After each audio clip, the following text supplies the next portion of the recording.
আমি রাহুল, আবার এলে মাসে গোয়া তো খুঁজা দেবেন নাকি? আজকে আমি যাবো দাদার লোকের শুটিং করতে। শুটিং মানে কি? দাদার আজকে রেপ হবো। রেপ না, র্যাপ হবো। আমার অল্প স্লিপ কেটে গেছে। তোর বড়ে মার বদে গাড়ি বলে হান্দাবো, তো হান্দাবার নিগাড়ে ভরাই দিলেন তেল। পুরাই সেক্সি দেখা যাচ্ছে একবার, কি লাগছে।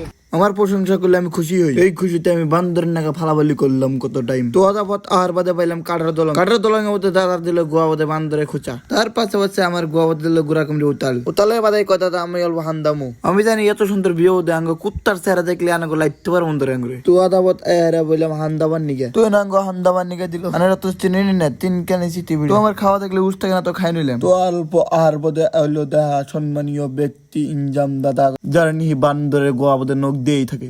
এইখানে আছে সম্মানীয় ভাবিজি। তো আমরা এখন দেরি না করে শুট আরম্ভ করি। অল্প টাইম বাদে দরজা খুলছে, দরজা খোলার নগনকে দিয়ে সূর্য মানে কি বেলা উঠছে। আমার এই মন দাওরানি দিল, এক দাওরানিতে ঘরের বাইরে বেগেরে দিল। তো আজকের মিনি ব্লগে ভালো লাগলে কমেন্ট করবেন, খারাপ লাগলে কমেন্ট বক্সে জুতো মারবেন। আনা ইচ্ছে।